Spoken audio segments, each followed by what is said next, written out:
There's a type of silence you only find in offices made of glass and steel. It's not the absence of sound, but the overwhelming presence of things left unsaid. It's the silence that stretches across a boardroom table seconds before someone is fired. It's the silence that hangs between two people in an elevator when one of them knows the other's secret. In my journey, I came to know an even deeper silence. The one that settles in a woman's heart the moment she decides, without a single word, that the game has changed, and that from now on, she would no longer be a piece on the board, but the player herself. This story isn't about revenge. It's about the power discovered in the quiet that follows humiliation, and how I built a new future on the ashes of a single sentence that was meant to destroy me.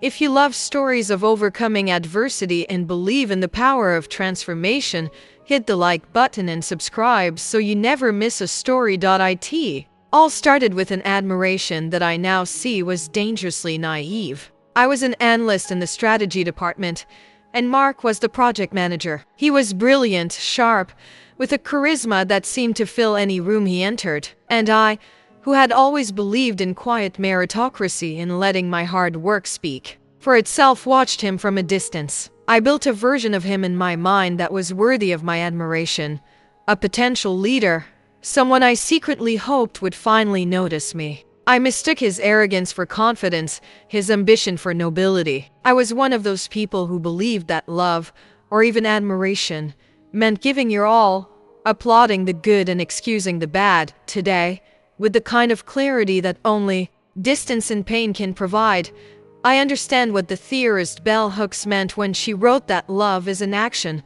never simply a feeling. And Mark's actions, viewed without the filter of my idealization, never showed anything more than a condescending tolerance for my presence. I was the competent analyst, the good girl of the department, always willing to help, always staying late. And to him, I was just part of the scenery, a functional piece on his board. I was in love with a ghost, a projection of the qualities I wished he had. And that projection made me blind. Blind to the small cuts, the microaggressions that were happening long before the major wound.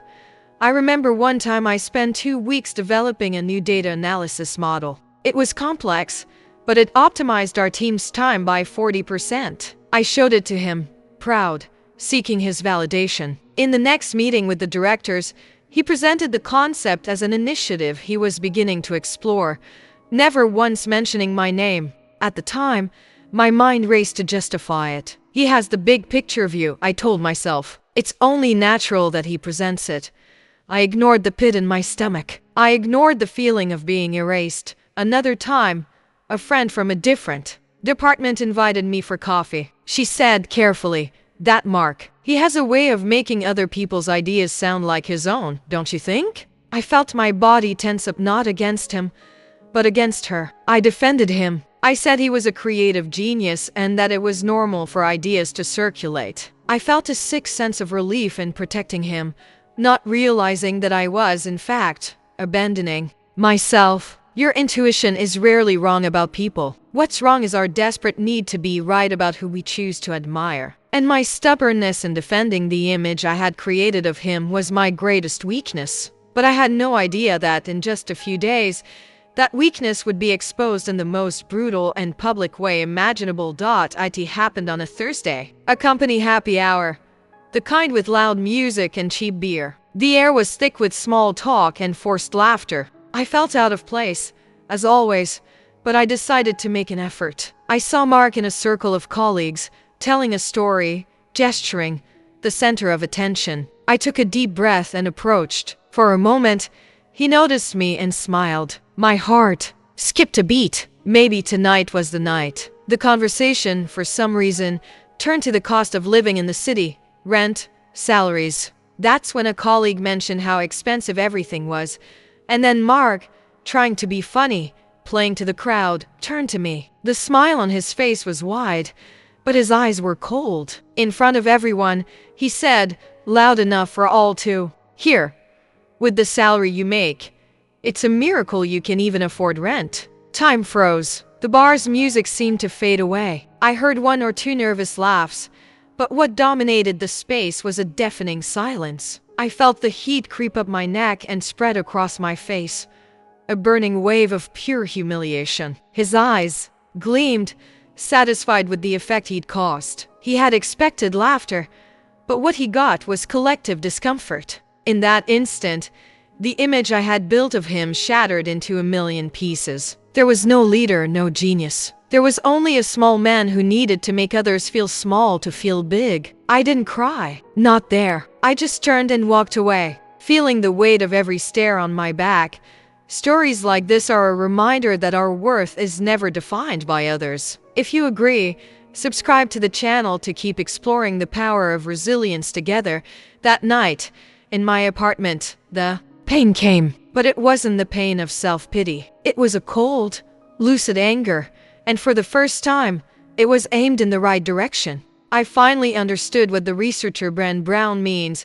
Shame cannot survive being spoken with empathy. In that bar, no one offered me empathy, not even myself. But there, in the solitude of my room, I decided I would be my own ally. The betrayal of my admiration wouldn't be an ending. It would be a starting point. I wasn't going to confront him. I wasn't going to file a complaint. That would be small, reactive. I decided on something much bigger. I was going to surpass him, not for revenge, but for my own sense of justice. Revenge is about dragging someone down to your level of pain. Transformation is about rising to a level where the original pain can no longer reach you. I chose to rise. The next morning, I created a folder on my computer. I named it the Phoenix Project, and there, in silence, I began to build my ascent. I mapped out every competency for the director of strategy, a position that seemed as distant as a star. I identified my gaps. On the following nights, while he was likely sleeping soundly, I was online, taking courses in leadership, advanced financial management, and negotiation. On weekends, I devoured books on corporate strategy. I started having lunch with people from other departments, building bridges, understanding the company in a way no one at my level bothered to. For 6 months, I was 2 people. By day, I was the efficient, quiet analyst who did her job perfectly, treating Mark with a cool, distant professionalism that disarmed him. By night, I was the architect of my own future. On my own time, I prepared a detailed project to restructure our department, identifying inefficiencies that cost the company millions annually and proposing innovative solutions. I wasn't just studying for a promotion. I was preparing for war, but a war fought with intelligence and spreadsheets, not with shouting and accusations. I was building an irrefutable case for my own competence. Then, one day, the email arrived, an internal opening for director of strategy. My heart hammered against my ribs. It was time. The conference room was cold. The long, polished wooden table reflected the ceiling lights like a dark mirror. The department managers were all there, whispering among themselves. Mark was there, relaxed, wearing his usual smile of someone who owns the place. He didn't even notice when I walked in and sat down, not in my usual chair, but in one closer to the head of the table. The CEO entered, and the room fell silent. He was holding a memo. "Good morning, everyone," he said. "As you know, we've been searching for a new leader for this department. The decision was difficult, but ultimately unanimous. My name was announced." I didn't smile. I just lifted my eyes and scanned the room. The silence that followed was different from the one at the bar. This was a silence of shock, of recalibration. And then, my eyes met Mark's. I watched a progression on his face in devastating slow motion.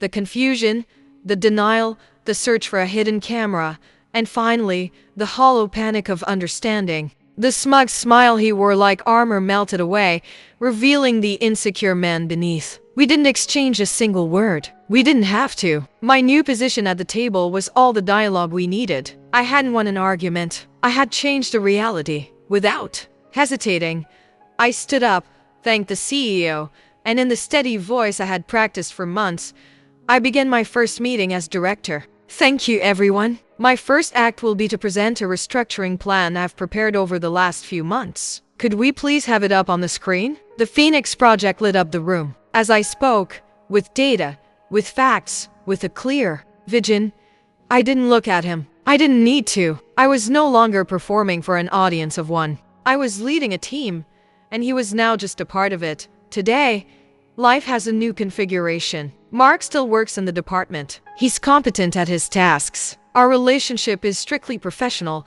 defined by goals, reports, and a respect. That comes not from admiration, but from hierarchy. He never brought up what happened at the bar, and neither have I. There's no need. The biggest change wasn't my job title or my salary. It was my source of validation. It stopped being external. It stopped depending on a compliment, on a look of approval. It became internal, unshakable, and mine. I learned, on that silent journey, 3 fundamental lessons. The first is that humiliation can be a powerful fuel, if you know how to use it to light your own furnace instead of letting it burn you down. The second is that your worth is not decided in a circle of colleagues at a happy hour. It is built in the silence of your own effort, in the resilience of your own dignity. And the third, the most important of all, is that true power isn't about making the person who belittled you look up at you. It's about rising so high that you can no longer even see them in the end. This story isn't about him. It's about the woman who was reborn from that single comment. A woman who learned that it's not about proving your worth to those who doubted you, but about building a life and a career where their doubt becomes irrelevant. A life where your success is its own and most eloquent answer, if you believe. The best promotion in life is self-worth. Hit that like button. And if you've ever turned a critic's words into a stepping stone for your success, comment below with pride. I leveled up. And don't forget to subscribe for more stories that inspire.